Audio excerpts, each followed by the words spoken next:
Well, frankly, it was terrible. I think it's a huge indication people really, really need to get better. There was some very audible boos coming from the fans in attendance last night during this moment of unity.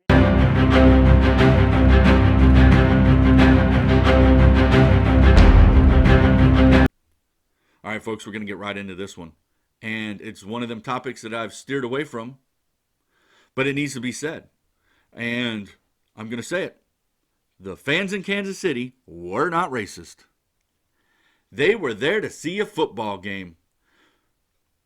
Here in 2020, we've had to be woke all the time. Since March, and we had these lockdowns, we could only go to work, to home, to the grocery store.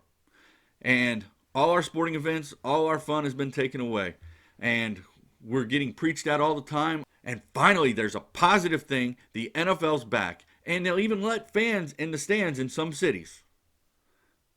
But the first thing we got to do is we got to make a political statement. Right there in the middle of the field. You know, and these people are tired of it. And I think it goes to the thing where these players are out of touch with their fans. You know, they're in a bubble. And I get what they're trying to do. But people have to be woke all the time in this country. And they're tired of it. They're tired. They want to go to sleep and watch a football game. But we can't give them that. We can't give them 3 hours to watch a football game. We got to make a political statement in the middle of the field. Well, that's how I feel. And that's my opinion. But here's more opinions from ESPN. There was a campaign run on make this country the way it used to be again. And that seems to me to be at loggerheads now. One group, a multiracial coalition of people of goodwill, saying we want normal to work for everyone. And another group, a minority but a large one, says, in terms of the population, is saying, no. We want it the way it used to be, to hell with you. And that's what it seems to me the fans were saying with their people. They heard the boos. It wasn't just black people being booed, it was white people being viewed because they were willing to address causes that obviously drastically affect a disenfranchised community in our nation. Guess what? That makes us better. That doesn't make us worse, because the fact of the matter is those people who were booing recognize the fact that they don't just have black people or a disenfranchised community that makes up 13 or 14% of the population against them. They also have people from their very own communities who look like them, who share their pigmentation and hue, who come from a cultural identity that's shared by them, and they're disagreeing with them as well. Patrick Mahomes and Deshaun Watson, two black dudes that are the highest paid players in NFL history, decide we're going to come together. We're going to come together for unity.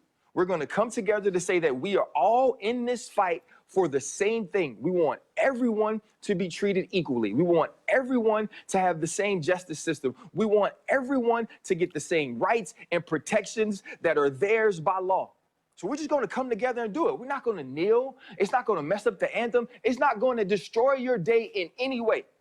And then J.J. Watt says, well, we just came together for unity. I don't really understand why people would boo. Well, I'm going to help him out. They're booing because you're doing stuff for black people. They're booing because you are saying that police brutality, social injustice against that community is wrong. No, let me help you guys out. The problem is not that white football players were linking arms with black football players. That is not at all why these people were booing. These people are booing because they're sick and tired of having to be woke all the time. For years in this country, we've had football, basketball, movie theaters. You know, you had an amusement park to go to, whatever. You know, for months we couldn't even go to church. We had to be woke. We're being fed all this information about, you know, racial inequality, the virus, you know, and then who the political candidates are coming up next. You know, we got an election coming up in 2 months. People just want to escape for 3 hours at a football game. But we got to make it into a political thing. Who's standing for the flag? Who's kneeling? You know, for the anthem, whatever. That's not what I come to see. You know, I don't want to be woke all the time. Let me watch a football game and forget about it. And I didn't have a problem with the teams that stayed in the locker room because they didn't want to make it into a political issue. But although there is one of them that had to make a poem about why they were staying in the locker room. Now there's two anthems. Do we kneel? Do we stand? If we could just right our wrongs, we wouldn't need two songs. We don't need another publicity parade. So we'll just stay inside. Until it's time to play the game. Whatever happens. Yes, if you would have just stayed inside until it was time to play the game, then nobody'd be talking about you. And that's exactly what you was afraid of, is that nobody'd even mention the Miami Dolphins. But now that you had to make a poem, everybody is. And I'll tell you, we're in the week 2 now, and multiple teams are just staying inside during the national anthem. And it's because they want the focus to be on football. You know, a player could have the game of their life, but if 2 players kneel at the beginning of the game, that's what the focus becomes on, and not, you know, what's going on the field. And ESPN likes to stir that pot, which is why I don't watch ESPN. The only reason I knew what was said on ESPN is because I was in a waiting room at a hospital that day. Otherwise, I don't watch ESPN anymore because I might as well watch Fox News or CNN. You know, I used to go to ESPN every morning for my sports, but now it's all about social justice and what's going on. It has nothing to do with sports almost. That sports is just the background for the conversations. But people are tired of that.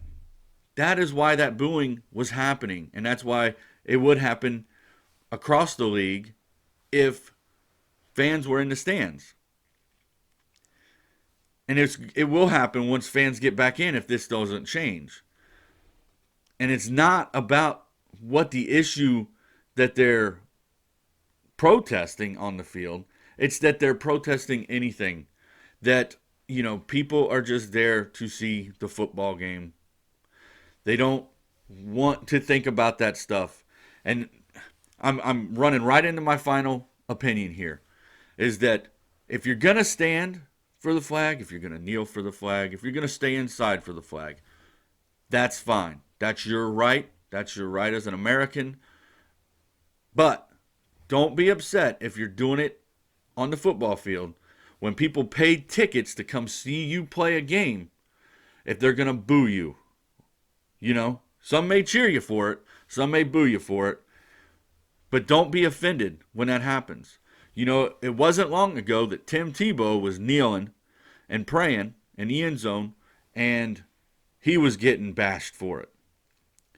So that was wrong, this is right, or that was right and this is wrong. I don't have a problem with either one of them. But what I have a problem with, or my opinion is, that neither one's doing anything wrong, but don't get mad when the hard-working people that are paying the tickets to come see you boo you. That comes with the territory. And I'm going to leave you with this. And I thank you, and please subscribe to this channel if you like this video, and I plan to have more of them. But I'm going to leave you with a couple scenes from Mr. Belvedere back in the day, one of my shows when I was a kid. And